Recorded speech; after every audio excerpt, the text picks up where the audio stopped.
Picochea Vázquez.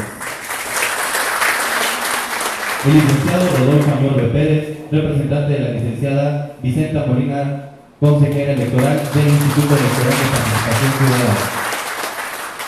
Licenciada Cecilia Narciso Gaitán, encargada de orientación, quejas y gestión de la Comisión de Defensa de los Derechos Humanos. La representación del licenciado Ramón Navarrete Magdaleno, presidente de la misma comisión. Maestro Esteban Aponte Carranza, presidente de la Barra de Abogados Electorales de México, Asociación Civil. Licenciado Manuel Saavedra Flores, en representación del fiscal general, maestro Jorge Suriel Santos Varilla. Licenciado Raúl Noguera Salas, director jurídico de la Auditoría General del Estado. Licenciada Genoveva Fernández Salgado, subdirectora jurídica de la Auditoría Superior del Estado. Y contamos también con la presencia del magistrado del Tribunal de Justicia Administrativa del Estado de Morelos, Guillermo Arroyo Cruz. A continuación, se concede la palabra a la magistrada presidenta, maestra Olimpia María Susana Godínez Viveros, quien será la moderadora de la mesa.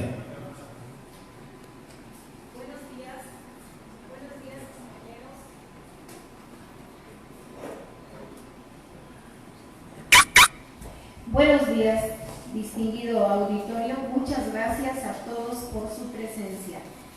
Es realmente de mucho interés para este Tribunal de Justicia Administrativa que hoy se presente el juicio de lesividad. Un juicio que cuenta con poca literatura y esta resulta con mayor razón de mucho interés. Para todos los que estudiamos el derecho administrativo conocemos en sus diferentes etapas de este tema tan relevante. Indudablemente que enriquece la literatura de la justicia administrativa esta obra de los autores Jorge Alberto Estrada Cuevas y Ricardo Tapia Vega. Sean bienvenidos a este Estado de Guerrero, que está siempre gustoso y ávido de conocer lecturas como esta en la materia jurídica y especialmente de orden administrativo. Muchas gracias. Igualmente, magistrado Arroyo, está usted en su casa. Bienvenidos a Guerrero. Este evento lo hacemos en coordinación con el Colegio de Abogados del Estado de Guerrero, que hoy representa el licenciado Ulises Pintos Romero, a quien también agradecemos su presencia y el participar de manera reiterada con este tribunal en sus eventos jurídico-culturales. Muchas gracias y bienvenido el licenciado Ulises Pintos Romero, quien será el primer comentarista. No antes de que proceda a dar lectura de una síntesis curricular de nuestros autores. El doctor Jorge Alberto Estrada Cuevas tuvo mención honorífica en su doctorado en el Colegio de Morelos y es maestro en Derecho por la Universidad Autónoma del Estado de Morelos. Ha cursado las especialidades diversas que se enunciarán en la Universidad de Castilla-La Mancha, especialidad en contratación pública y especialidad en responsabilidad civil. En la Universidad Humanitas cursó la especialidad en Derecho Administrativo. Es autor de los siguientes libros: El contencioso administrativo ante la pretensión de nulidad, Manual del procedimiento administrativo para el Estado de Morelos, Recursos, medios de impugnación y juicio de amparo, y el juicio de nulidad ante el Tribunal de lo Contencioso Administrativo del Estado de Morelos, editados y publicados por la Facultad de Derecho de la Universidad Autónoma del Estado de Morelos, y en coautoría tiene las siguientes obras: El juicio de lesividad, Mecanismo de garantía de derechos humanos, editado y publicado por la editorial Porrúa. Asimismo, ha participado como ensayista en 2 libros colectivos de la serie ámbito del derecho administrativo y hacia el ámbito del derecho empresarial, de la editorial Eternos Malabares. También ha escrito artículos académicos en revistas indexadas. Por otra parte, ha impartido conferencias con temas relacionados con el derecho administrativo y derecho administrativo sancionador en diversas instituciones de educación superior nacionales y extranjeras. Actualmente se desempeña como magistrado en el Tribunal de Justicia Administrativa del Estado de Morelos. Tenemos al doctor Ricardo Tapia Vega, abogado litigante, preseas como mejor abogado en 2008 por la 53 legislatura del Congreso del Estado de Morelos y por la Federación Iberoamericana de Abogados. Comentarista jurídico en diversos medios de comunicación. Doctor en Derecho cum laude por la Universidad Autónoma del Estado de Morelos. Candidato a investigador nacional en el Sistema Nacional de Investigadores de CONACYT a partir de 2019. Profesor de tiempo completo en licenciatura, posgrado en la misma Universidad de Morelos y en posgrado en el Colegio de Morelos y en la Escuela de Derecho. Posgrados y práctica jurídica. Especialista en justicia constitucional, contratación pública y responsabilidad civil por la Universidad de Castilla-La Mancha, España. Diplomado en Derechos Humanos por la Suprema Corte de Justicia de la Nación. Líneas de investigación en Derecho Procesal, Derechos Humanos y Derecho Administrativo. Es director de la revista Diáfora y coordinador editorial en el Colegio de Morelos. Es director de la colección Derecho y Ciencias Sociales en la editorial Eternos Malabares. Ha escrito 2 libros, 12 capítulos de libros, siendo además coordinador en 9 de ellos, y más de 20 artículos en diversas revistas se le han publicado. Tiene colocada la obra en diversas bibliotecas académicas de América Latina y Europa y en la biblioteca de la Corte Interamericana de Derechos Humanos.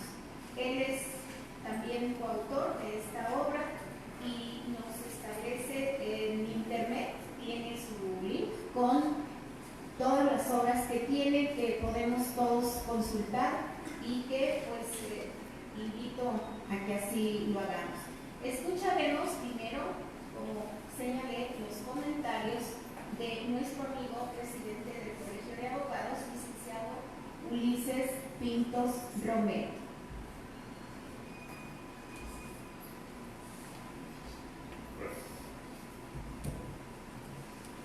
Buenos días a todos.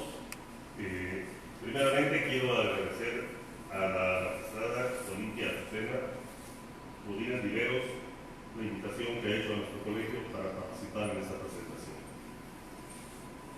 Elaborar, crear o escribir un libro implica siempre una tarea en la que el autor debe previamente haber estudiado y que de ese estudio hayan surgido dudas tales que deba dársele respuesta.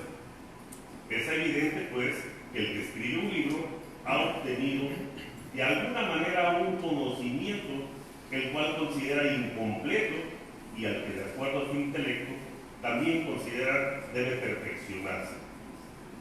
Esta actuación, el escritor lo hace de manera expresa, lo que debe calificarse como una valentía. Así, en la exposición de sus conceptos, se sujeta a la rígida crítica de sus lectores.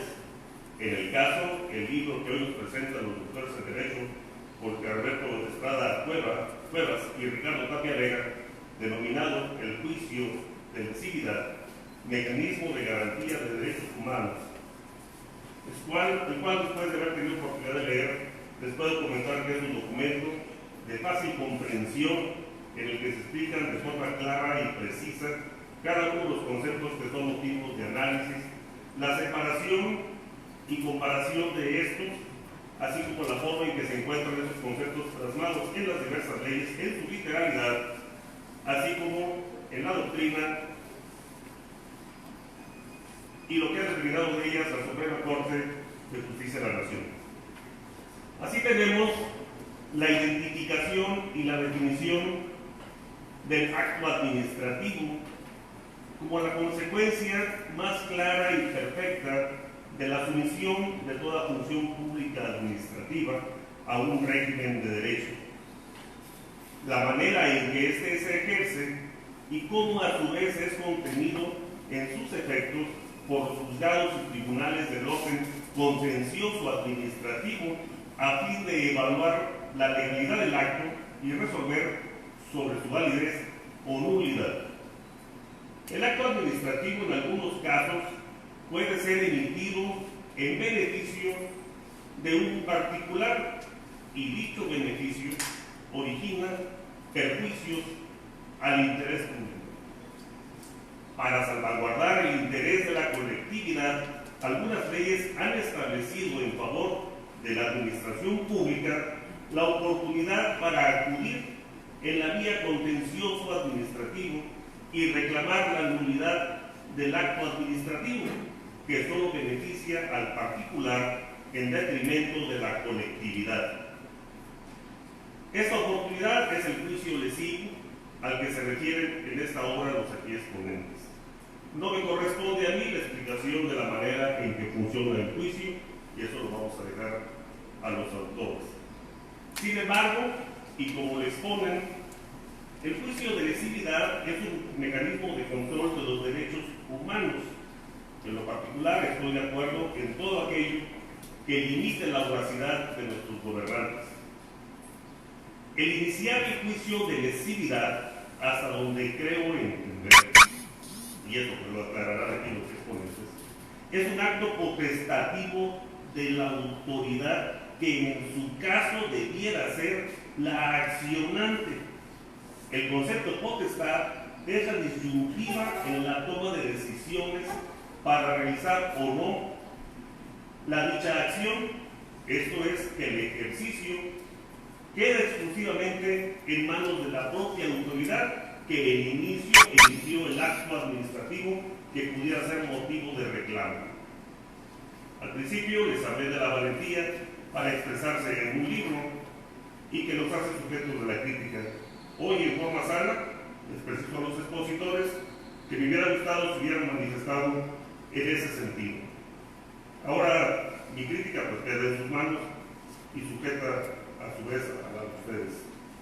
Para concluir, les digo que el libro que hoy presentan, insisto, es muy claro, muy preciso, debidamente explicado y creo que pronto podrá ser motivo de muchas consultas en virtud del desarrollo de nuestra política nacional. Yo en lo particular les brindo un aplauso a los autores. Gracias.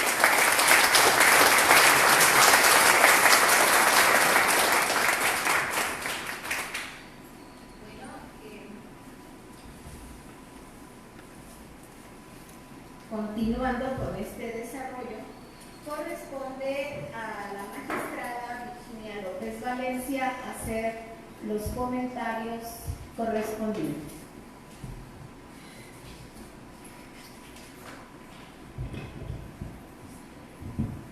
Gracias, muy buenas tardes, con la venia de la mesa. En realidad para todos creo que hoy es un día de fiesta.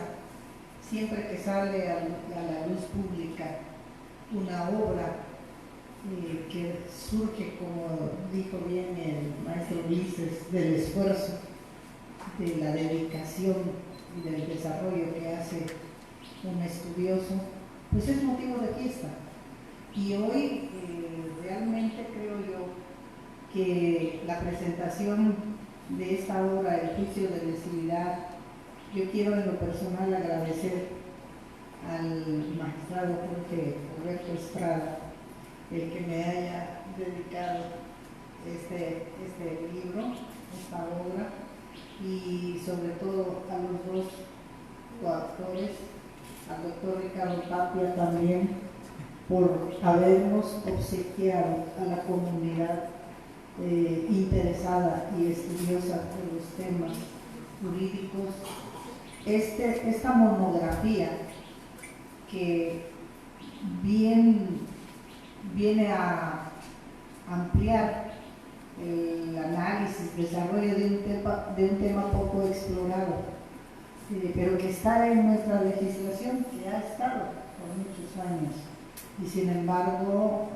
ha sido poco su estudio, su análisis, su desarrollo. El juicio de lesividad. Los autores lo plantean en 5 capítulos perfectamente desarrollados y nos recuerdan desde su primer capítulo esas clases de lo que es el acto administrativo favorable, desfavorable. Van detallando la presunción de legalidad de los actos administrativos, los actos administrativos no revocables, la nulidad y anulabilidad. El segundo capítulo es donde se desarrolla ya con gran amplitud el juicio de lesividad, su concepto. Es una acción, como dice aquí la misma obra, un mecanismo de garantía de derechos humanos. ¿Por qué lo consideran como mecanismo de garantía?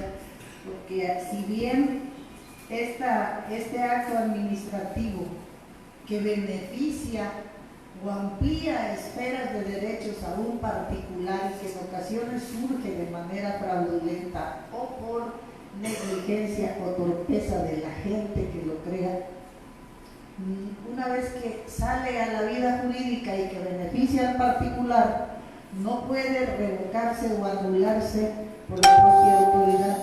Tiene que ser en sede judicial para que se pueda dar la oportunidad a ese particular de que ahí haga valer también sus garantías que tutelan los artículos 14 y 16 constitucional.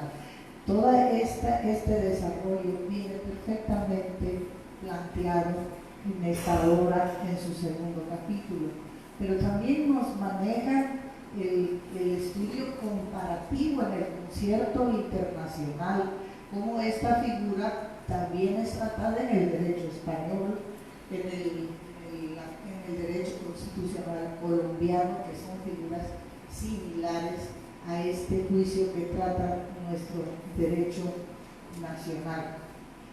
También trata dentro de uno de sus temas cuál es el desarrollo en el ámbito federal y en el ámbito local. También nos manifiesta que no existe una homogeneidad en el manejo de este juicio. Solamente para el término de su acción se manejan diversos periodos. Hay legislaciones que manejan el plazo de 15 días para interponer este juicio, otros como el Estado de Jalisco 2 años, otros 1 año. En materia federal se dan 5 años. En nuestra legislación de Guerrero también son 5 años el plazo que tiene la autoridad para demandar al particular la nulidad de un acto que beneficie. También nos plantean que desde el Código de 1960, el Código Fiscal de 1960, planteó en sus inicios este juicio de lesividad, pero únicamente en materia fiscal. Solamente se podía impugnar cuando algún requerimiento fiscal era favorable al particular, tenía solamente la acción la autoridad fiscal para demandar su nulidad. Hay un tema que surge provocador y que 2 temas que tienen de tarea los autores: actualizarlo, y eso les va a provocar volverlo a repensar, porque nos llamó la reforma de la Constitución de la Ciudad de México, que aquí lo tratamos como cuando era analizada de acuerdo con el artículo 122 constitucional, Sin embargo, ahora ya la Ciudad de México tiene su propia constitución y su propia legislación, así que, señores autores, tienen esa tarea de actualizar. Pero el otro tema que me llama la atención y que nos lleva a la conclusión número 6 y que va a provocar alguna polémica, el juicio de lesividad es una herramienta que da efecto útil a las directivas contenidas en los instrumentos internacionales anticorrupción denominados Convención Interamericana contra la Corrupción en la Convención de las Naciones Unidas contra la Corrupción. Esta acción en sede judicial del juicio de lesividad, por el trato que plantean los autores, consideramos que solamente surge por cuestiones fraudulentas. Yo pienso que en ocasiones quizás sea descuido o quizá no necesariamente donde se maneje el dolo. Sin embargo, en las acciones, hoy sobre todo con nuestro sistema anticorrupción, se maneja la actuación de la autoridad que incurre en actos de corrupción y que tienen un planteamiento en su obra de acciones contra la corrupción, el cohecho, el fraude. Eso ya implica un dolo y eso ya implica una acción del propio sistema anticorrupción que sin duda sí se podría analizar o ligar un juicio de lesividad para abonar un acto surgido dentro de una ley de responsabilidad analizado netamente como un acto de corrupción, porque la lesividad tiene como finalidad anular el acto que surgió y que favorece y que amplía derechos a un particular. Pero en el sistema anticorrupción es netamente el dolo con que se actúa para emitir un acto. Esa es una inquietud que me surge de su planteamiento, pero yo vuelvo a repetir que el desarrollo de esta obra en 5 capítulos, manejados con el rigor científico del académico que quiere transmitir con gran precisión un concepto, el análisis de una institución, como en este caso, este tema del juicio de lesividad, que existe poca bibliografía y que con esta obra se viene a dar una gran aportación. Para mí es un privilegio estar en este día y participar en la presentación de este trabajo que sin duda servirá de un gran avance en el manejo de este tema, porque como lo digo, provocan analizar en relación con el nuevo sistema anticorrupción hasta dónde hay una liga, una comunicación. Yo pienso que son instancias diferentes. Sin embargo, me parece muy grato haberlo leído. Yo les recomiendo que lo adquieran. Hoy hay oportunidad porque ellos nos hicieron favor de coordinarse para traer esta obra. Tenemos dentro de otro de sus capítulos un desarrollo muy puntual sobre el juicio de lesividad y los derechos humanos. ¿Por qué? Ya lo analizarán. Es un medio de que se defienda el particular.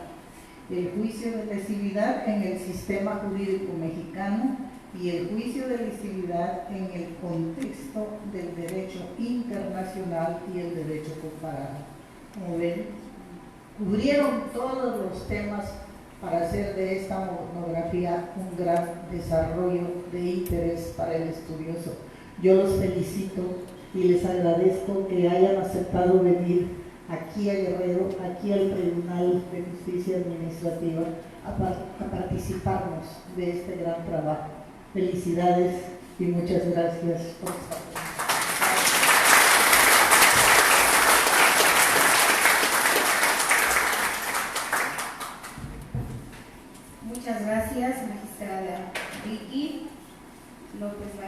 García, y pues ahora corresponde a nuestro coautor, Jorge Alberto Estrada Cuevas, magistrado también del Tribunal de Justicia Administrativa del Estado de Morelos, que nos abunde sobre este libro tan relevante para nuestra materia. Doctor. Buenos días, buenas tardes a todos. Antes que nada, agradecer las atenciones que se han servido en darnos la magistrada presidenta Olimpia Godínez y la magistrada Vicky. Hicimos la propuesta, nos las encontramos un día casualmente en Acapulco en un evento al que nos habían invitado. Estaba recientemente publicada la obra en el mes de diciembre. Ya no hubo oportunidad de hacer la presentación o las presentaciones del libro en el año pasado, así que arrancamos apenas la semana pasada en Cuernavaca, Morelos, en la Casa de la Cultura Jurídica con la presentación, y hoy estamos aquí con ustedes gracias al recibimiento que nos dan a la oportunidad de presentar esta obra, de platicar con ustedes. Un tema que realmente no es nuevo, es un tema ya viejo, lo hemos visto en el Código Fiscal, lo hemos visto en nuestras leyes locales, Morelos, todas las legislaturas, todas las entidades federativas tienen esta figura con diferente, esta figura del juicio de lesividad con diferentes reglas, pero la tienen. Y bueno, pues agradezco también a ustedes que están aquí presentes, que nos hacen el favor de acompañarnos. Eso nos motiva porque pensamos que realmente hicimos algo que merece la pena comentar y que merece la pena que se adquiera, que se lleve a su casa y que se lleven a su casa y que lo puedan ustedes leer y criticarnos, como ya se ha empezado por quienes ya tuvieron en sus manos y tuvieron la oportunidad de leer este libro, que es la única manera dialéctica de ir enriqueciendo el tema y de ir explorando para hacerlo evolucionar. Fíjense que hace algunos años el doctor Tapia y su servidor pues estábamos platicando acerca de este tema del juicio de lesividad, acompañados de una buena botellita de vino tinto, unos quesitos, y bueno, eso motiva a que uno se suelte a opinar cosas que realmente, o a lo mejor no lo haríamos si no estuviéramos estimulados, ¿verdad?, por los efectos o los efluvios del alcohol. Pero eso nos desinhibió y entonces pues nos atrevimos a retomar un trabajo que ya teníamos previo, en lo personal ya era un trabajo previo que teníamos ya hecho, y nos planteábamos el doctor Tapia y yo cómo podemos hacer que este tema sea un tema actual. Entonces, básicamente, tomando las líneas de investigación del propio doctor Ricardo Tapia y las que yo tengo, vimos que había potencialidad en la medida en que teníamos una nueva estructura también de los tribunales administrativos y que había una tendencia al combate a la corrupción, y dijimos, es que esta es una figura idónea, es una figura que permite también el combate a la corrupción. Entonces tomamos nuestro objeto de estudio, que es el juicio de lesividad, y dijimos, ¿cómo podemos ver o estudiarlo de tal manera que podamos llegar a la conclusión de que es un instrumento que también sirva no solamente al ciudadano común, que es el que muchas veces los que nos sentimos agraviados por los actos arbitrarios, sino también a la autoridad, por propios actos de la autoridad, que no solo agravien al ciudadano, sino que también pongan en entredicho la actuación de las autoridades administrativas. Entonces, la primera vertiente fue esta, la corrupción. Y luego el doctor Tapia se planteaba y decía, bueno, pero es que tampoco podemos ir nada más por ahí el hecho de la corrupción y andar diciendo que se tienen que revocar los actos ilegales sin tomar en cuenta el derecho fundamental al debido proceso o a la seguridad y certeza jurídica que se establece en los artículos 14 y 16 de la Constitución, y entonces también abordamos esa vertiente en esta obra. De tal manera que nosotros lo que tenemos aquí acabado es un libro que nos habla de un tema que no es nuevo, que ha estado en nuestra legislación vigente, pero que no ha sido, creemos, lo suficientemente explorado y explotado. Miren ustedes, no es porque sea yo arrogante o quiera parecer arrogante, pero hay 3 obras de consulta en la materia. Y las 3 obras de consulta son de la misma editorial, de la editorial Porrúa. Una obra es del 2007, otra obra es del 2017 y esta última que estamos presentando es del 2018. Y ahora yo lo pienso y digo, bueno, pues es que Somos Consulta, es una obra de referencia obligada en el tema, porque no hay mucho escrito sobre este tema, y entonces decimos, bueno, además de que no hay mucho escrito, lo estamos abordando desde otra óptica, una óptica distinta. Si ustedes me lo permiten, espero que no sea muy largo el texto que les quiero leer, que viene muy a cuento, sobre lo que nos decía la magistrada Vicky, ¿no? Eso es un reto porque dice, si no entendí mal o si no comprendí bien, que le queda cierta duda si podemos mezclar el sistema estatal o el sistema nacional anticorrupción o el combate a la corrupción con el juicio de ilegitimidad. Y ese tema nosotros lo tocamos en un epígrafe que le pusimos admonición a los servidores públicos, ¿no? Admonición a los servidores públicos. Y entonces, si me lo permiten, les voy a leer una cuartillita, espero que no sea mucho. Dice, la palabra admonición significa amonestación o reconvención, pero también advertencia, represión o reprimenda. En su diccionario de Derecho Procesal Civil, Eduardo Pallares refiere que el vocablo proviene del latín admonto, que quiere decir amonestar, advertir, avisar. Menciona también que la palabra es sinónimo de conminación y que se usa sobre todo en derecho canónico para significar con ella la advertencia hecha por una autoridad eclesiástica a sus inferiores, tanto para obligarlos a hacer una cosa como para prevenirlos que no la hagan.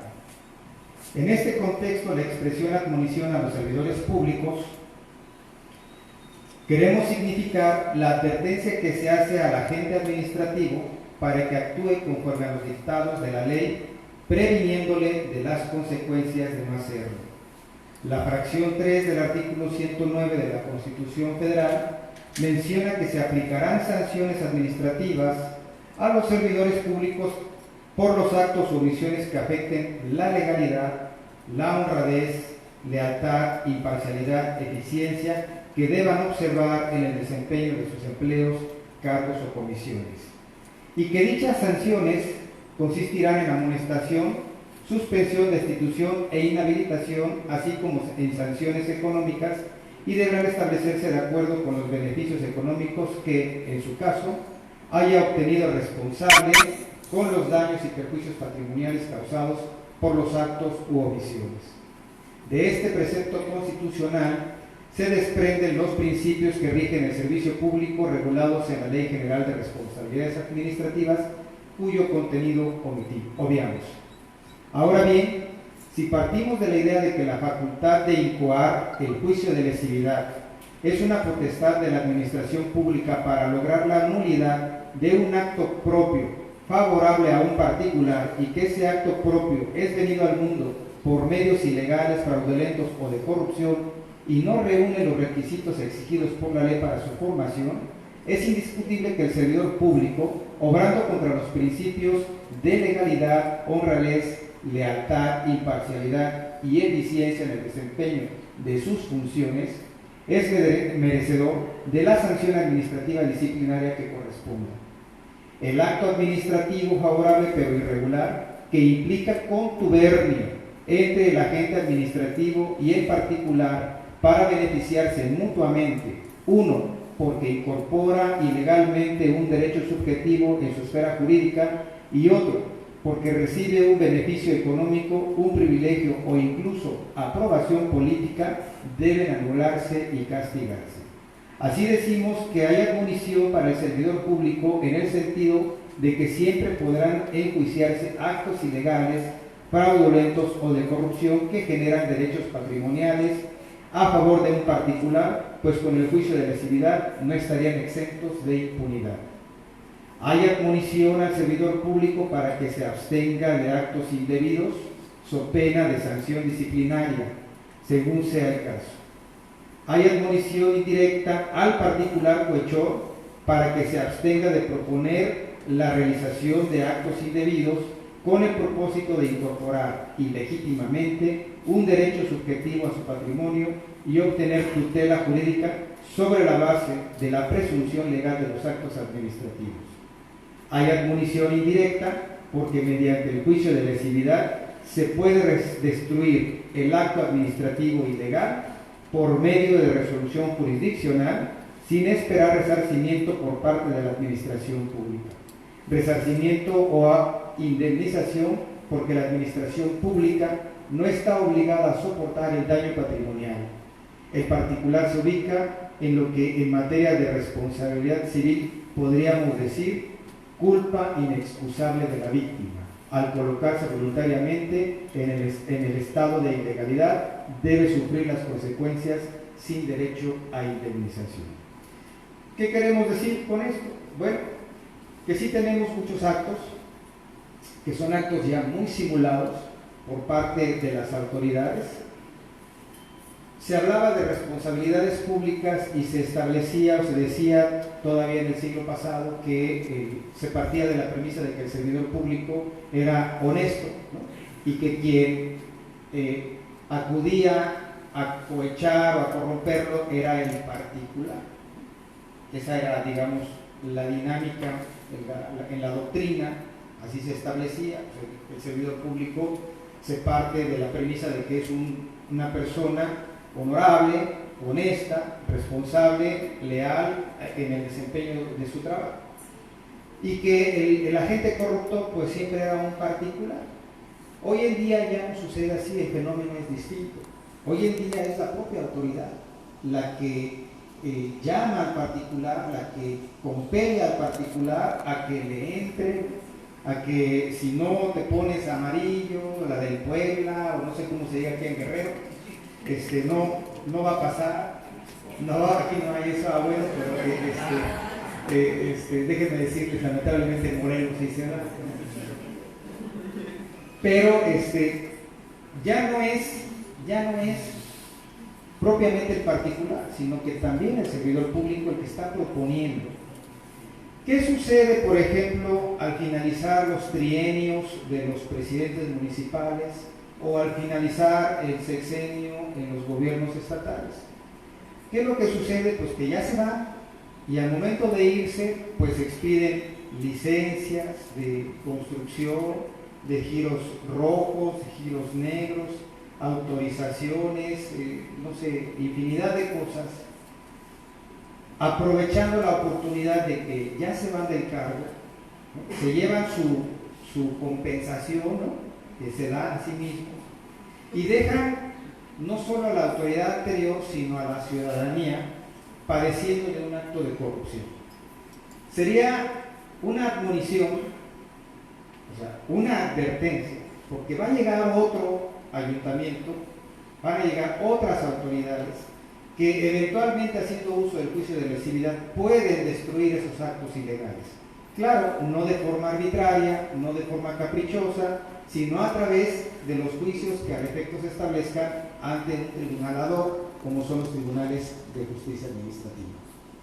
Logrado eso, ahora sí, se elimina del mundo jurídico a través de una resolución de un tribunal jurisdiccional, ¿no? Se elimina del mundo jurídico ese acto ilegal y por supuesto que aquel que entregó dinero tendrá que perder lo que entregó y sufrir las consecuencias o exigírselo al servidor público que se lo pidió o al que se lo ofreció, ¿no?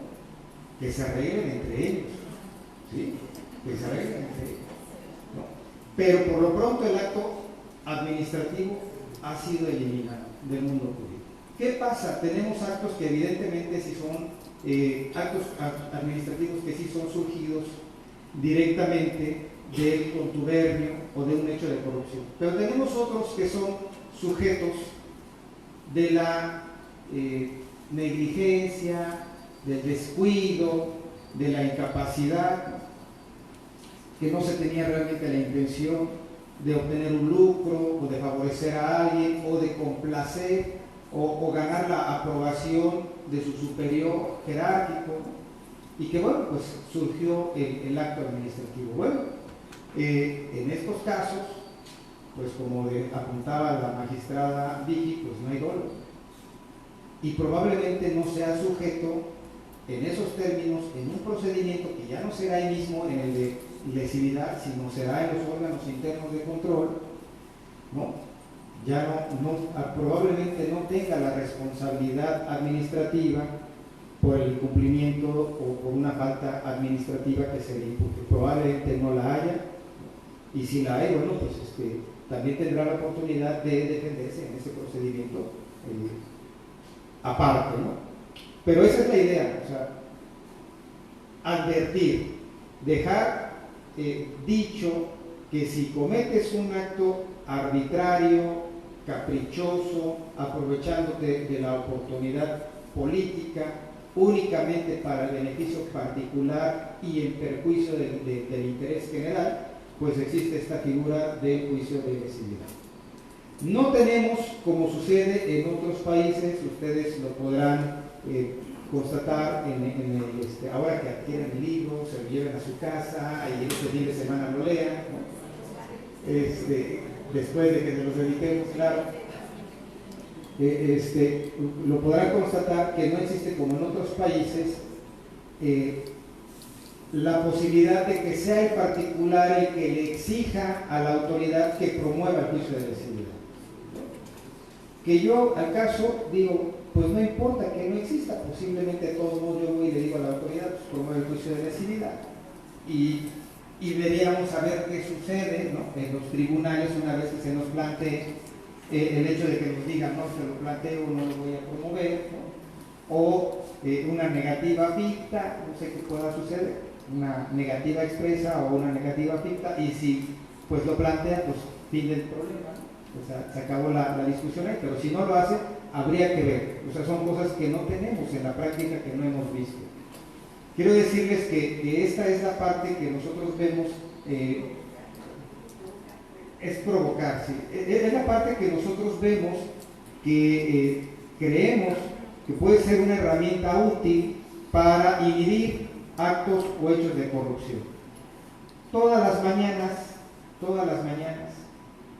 vemos a un presidente que sale con su gabinete y acusa, exhibe, dice, habla de actos de corrupción de autoridades que le precedieron, pero no vemos acción jurídica alguna, ¿no? No vemos que diga, encontramos estos hechos de corrupción y acabo de instruir para que se promueva juicio de lesividad, ¿no? O sea, no escuchamos que se haga una acción jurídica concreta.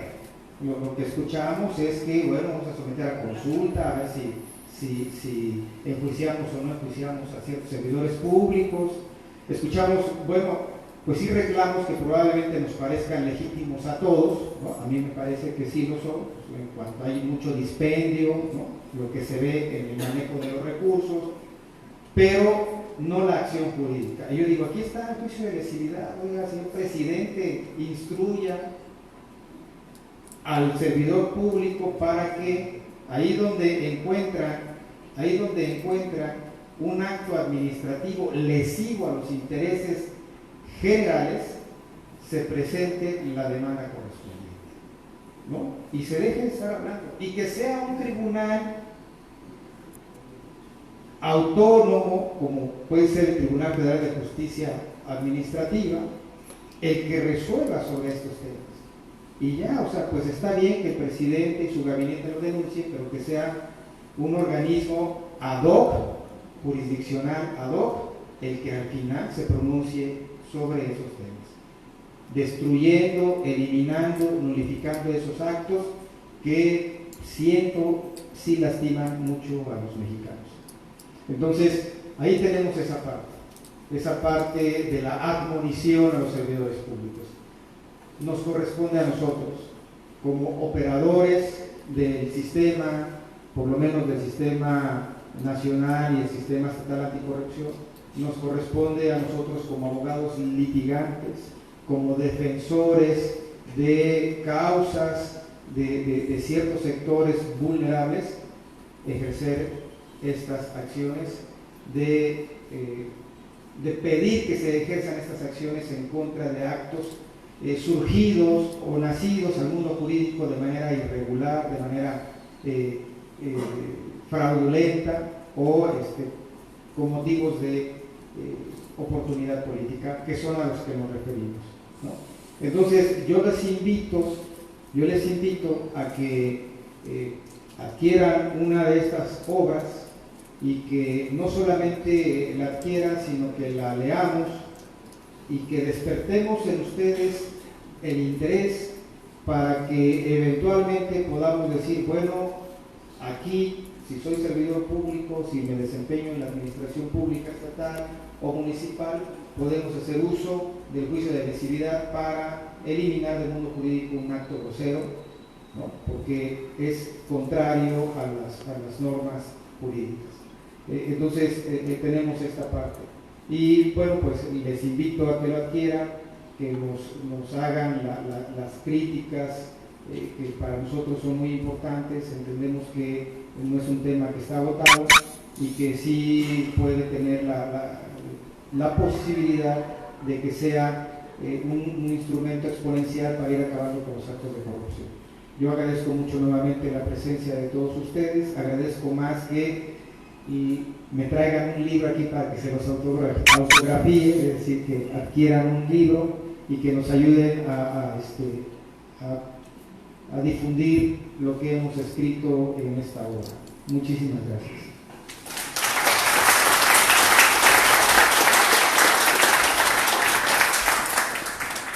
Muchas gracias, magistrado Jorge Alberto Estrada Cuevas. Como ha escuchado nuestro distinguido auditorio, es la tercera obra que habla del tema. De ahí la relevancia de este evento que tenemos esta mañana y como ha dicho nuestro expositor, autor del libro, pues pueden adquirirlo y además tendrán pues la firma de sus autores. En realidad es un tema poco conocido, aquí se ha dicho. Creo que aquí en el tribunal sí hemos tenido 2 juicios sobre este tema de lesividad. Yo no recuerdo más y realmente es un tema que sí amerita consultarse. De ahí que les recordamos que está a la venta esta valiosa obra. Ahora corresponde al coautor, al doctor Ricardo Tapia Vega, que nos haga los comentarios sobre esta obra que se presenta.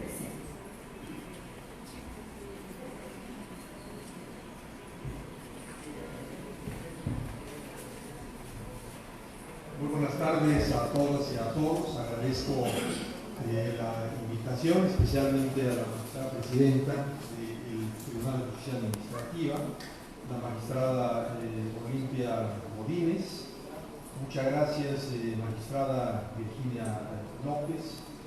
Agradezco también su presencia a la licenciada Carmen Gutiérrez, que viene en representación del señor gobernador. Muchísimas gracias. Un saludo cálido y afectuoso al señor gobernador Murillo.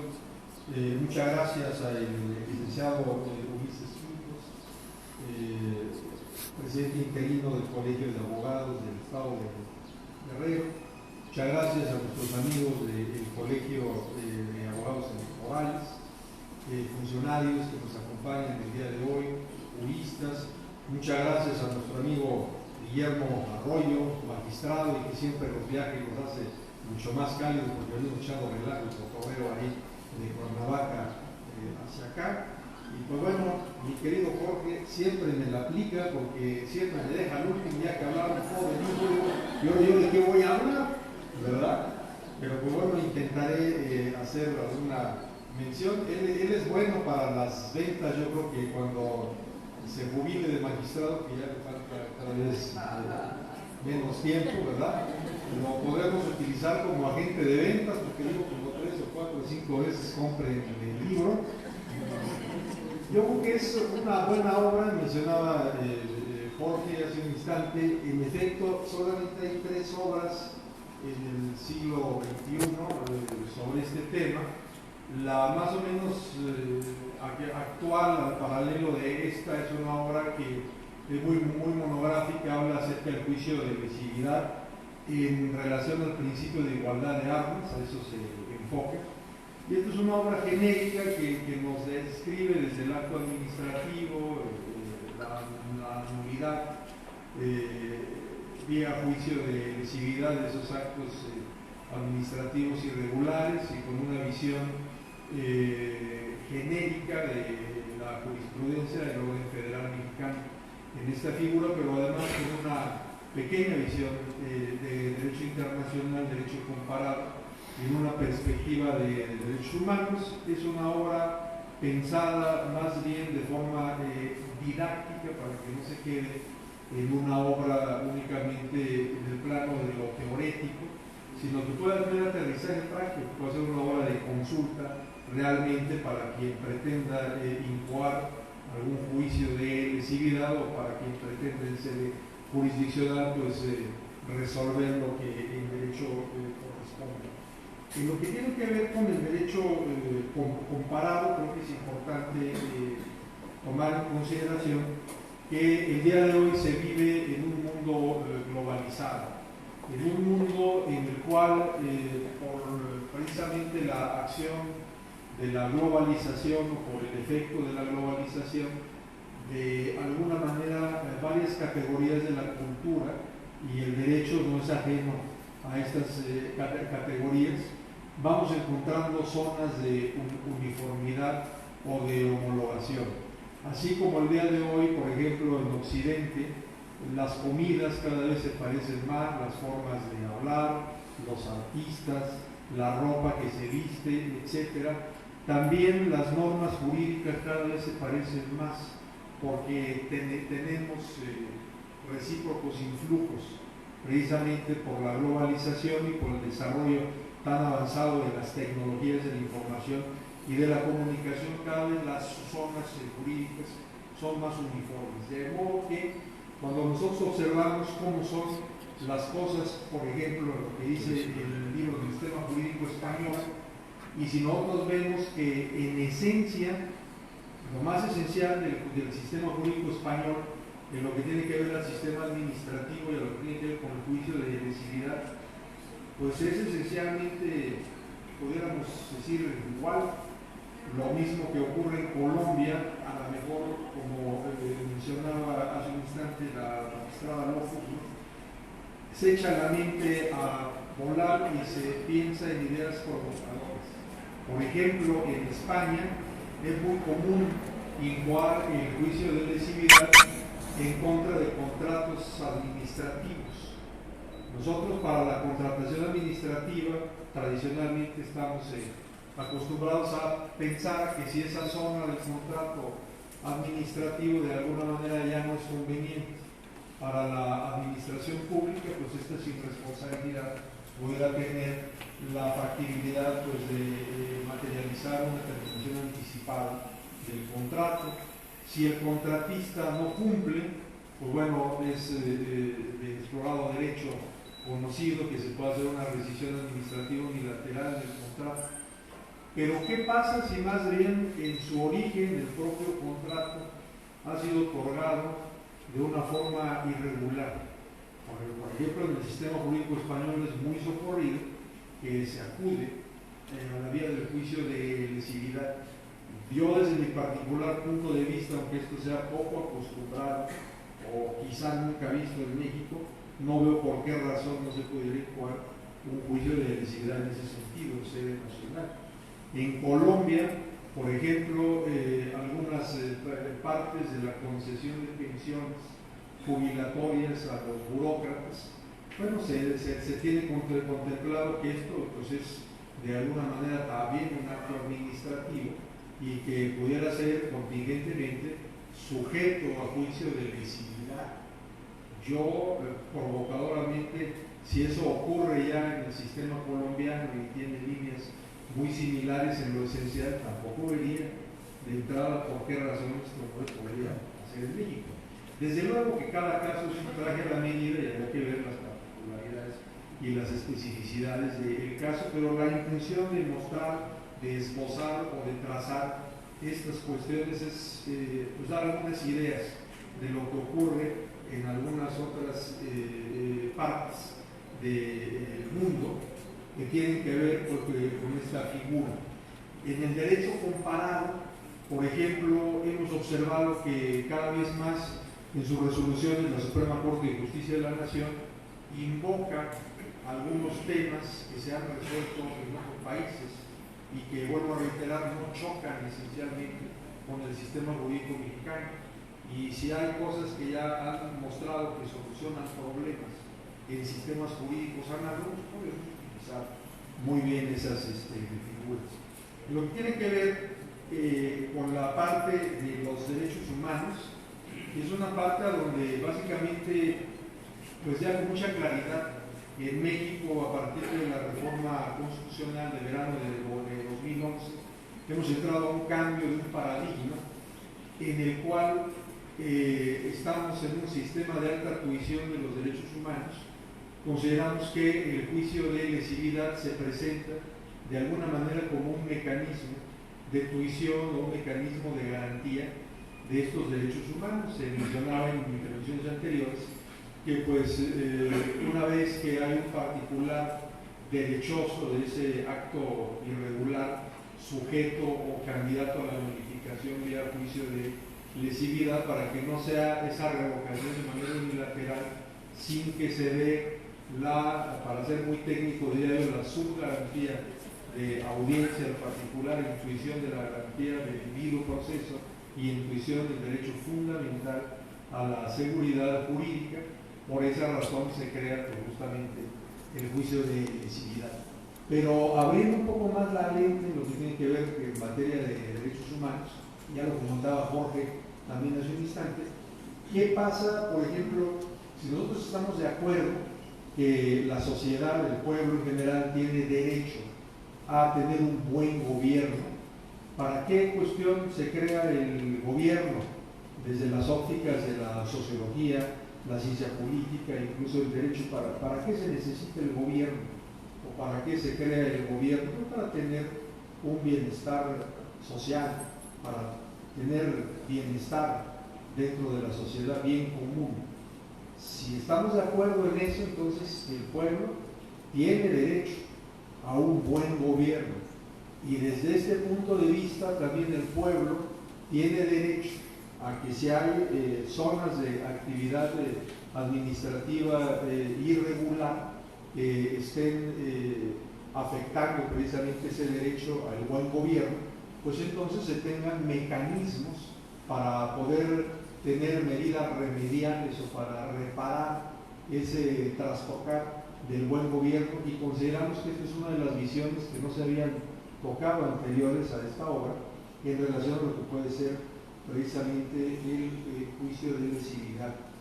Se mencionaba también hace un instante en otros sistemas jurídicos el pueblo o los integrantes de la población tienen acción para irle a exigir a la administración pública que pueda incoar el juicio de lesividad, y nosotros en este momento en México no lo tenemos. Yo lo que diría, igual en esas miradas provocadoras, no lo tenemos de manera expresa. Pero si echamos la mente a volar fundadamente y observamos esta nueva, o bueno, ya ni tan nueva, porque si es desde 2011, pues ya por lo menos tiene 8 años, redacción del artículo 1 constitucional en su párrafo 3, cuando nos dice: todas las autoridades en el ámbito de sus respectivas competencias tienen el deber de promover, proteger, respetar y garantizar los derechos humanos, atendiendo los principios de universalidad, indivisibilidad, interdependencia y progresividad. En consecuencia, el Estado, y el Estado también son todas las autoridades, frente a una posible violación a derechos humanos o frente ya a su violación, tiene el deber de prevenir, investigar, sancionar y reparar esos derechos. Yo diría provocadoramente, en aplicación directa del párrafo tercero del artículo primero constitucional, ¿qué posibilidades habría de demandar en vía constitucional, vía de amparo indirecto, por ejemplo, a una autoridad administrativa que es omisa en cuanto a la cuestión de la incoación del juicio de lesividad? Ahí se nos abren bastantes ventanas, bastantes posibilidades.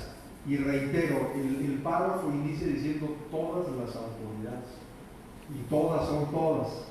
Me recuerdo cuando estaba haciendo precisamente el curso de especialización en materia constitucional en la Universidad de Castilla-La Mancha en Toledo. Curiosamente, muchas veces los mexicanos son más apreciados fuera de México que en México. Una de mis maestras fue la hoy ministra en retiro, Margarita Beatriz Luna Ramos. Y la ministra Luna Ramos, cuando nos estaba explicando esto en España, a alumnos de muchos lugares de Latinoamérica y poniendo como ejemplo a ese párrafo tercero de la Constitución mexicana, aflorando la mexicanidad, nos dijo: todas las autoridades, todas son todas. Mexicanos, dice, como el chiste de la hojita, todas son todas. Todas las autoridades. Y aquí resulta ser que una de las facultades dentro de la competencia de la autoridad administrativa es precisamente el accionar dentro del juicio de lesividad. Pensemos un poco, no es descabellado en clave de derechos humanos poder hacer eso. Lo que pasa es que muchas veces el fantasma kelseniano del ius positivismo a rajatabla siempre nos mencionaba, bueno, pues si no está explícitamente en la ley, es algo que no se puede hacer. Y el día de hoy este paradigma nos pone pues en otros modelos. Pero inclusive recordemos en el propio amparo, compañeras y compañeros juristas, México es quien le da el juicio de amparo al mundo. El juicio de amparo surge de una serie de reformas a la Constitución y había amparo en la Constitución, pero no había ley de amparo y se desechaban todas las demandas de amparo, hasta que vino una persona que presentó una demanda de amparo y un juez en el estado de San Luis Potosí, Pedro Sámano, recibió y radicó la primera demanda de amparo sin ley de amparo y concedió el primer amparo en el mundo sin ley de amparo. ¿Qué nos espantamos de estas cosas después de 200 años?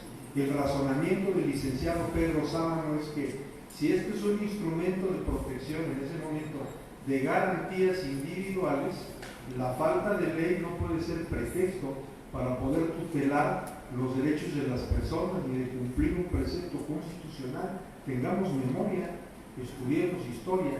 La primer sentencia de amparo dictada en México y de México para el mundo es sin ley de amparo, en aplicación de manera directa del texto constitucional. ¿No? ¿Por qué nos da miedo? Nos desgarramos las vestiduras queriendo tener aplicación directa, por ejemplo, de estos textos constitucionales, ¿no?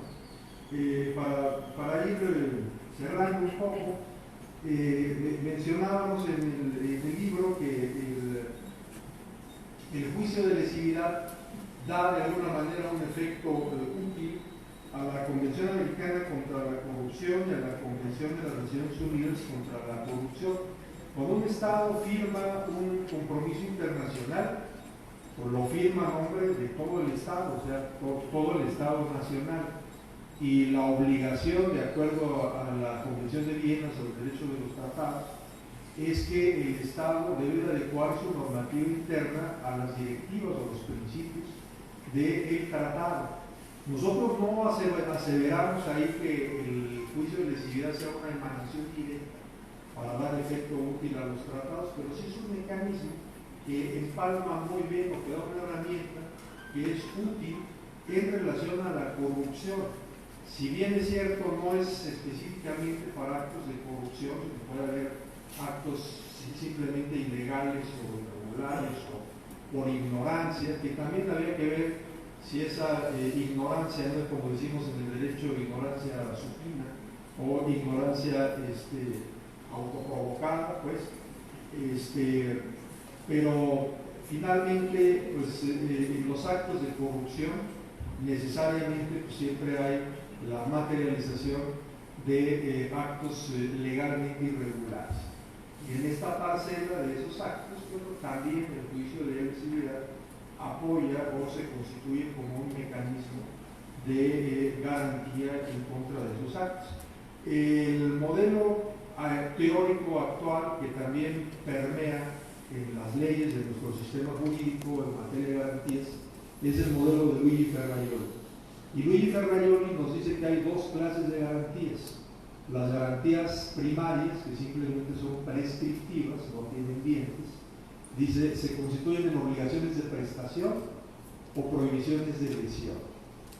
Por ejemplo, si nosotros estamos de acuerdo en que el derecho de la educación es un derecho fundamental, cuando el artículo 3 constitucional dice es obligación del Estado impartir de manera laica, pública, gratuita, etcétera, esta educación, esa prescripción de obligación se constituye en una garantía primaria de obligación de prestación. Garantías primarias de prohibición de lesión. Si nosotros estamos de acuerdo que la igualdad es un derecho fundamental, cuando el primero constitucional dice que queda prohibida toda discriminación, prohibir la discriminación es un mecanismo de garantía primaria en relación a la fruición del derecho a la igualdad. En las garantías secundarias, Ferrajoli dice, cuando se viola o se pretende violar un derecho fundamental o una garantía primaria, pueden medir mecanismos remediales de nulificación, reparación y o sanción, y a eso le llama garantías secundarias, de esas sí traen dientes.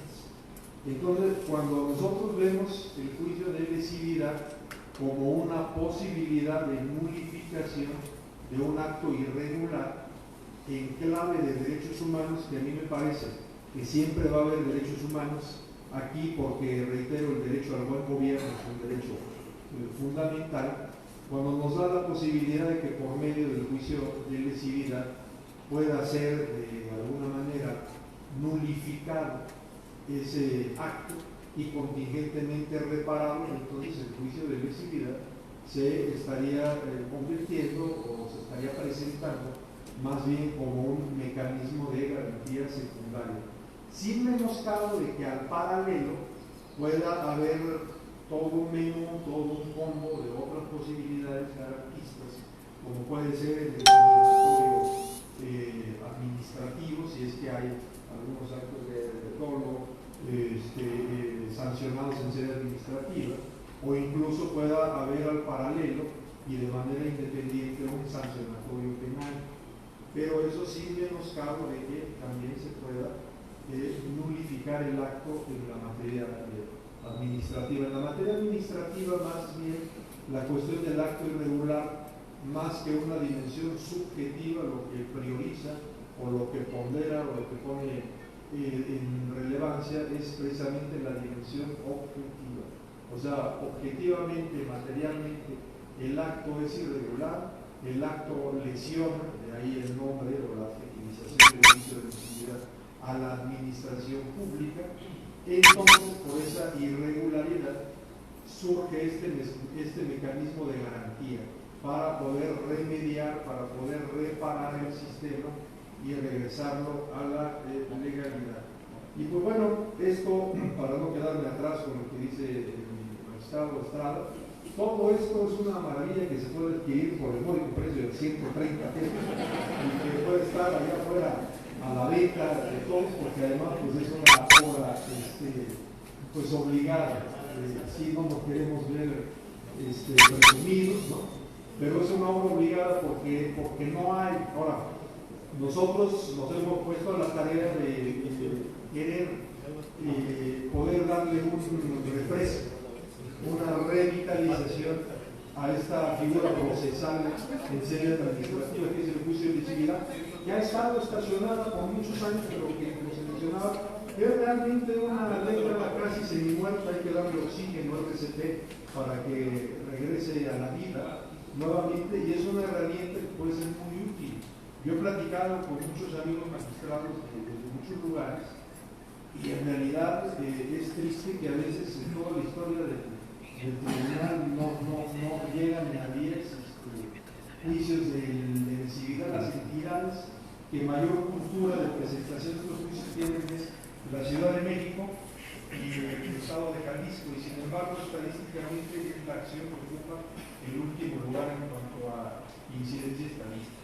Pues podemos platicar mucho de este libro, pero yo sobre todo les agradezco enormemente la disponibilidad, el interés que han tenido el día de hoy por acompañarnos, y reitero mi gratitud al Tribunal de Justicia Administrativa de este hermoso estado, además un estado hermano por muchas razones, de una cultura muy cercana con Morelos.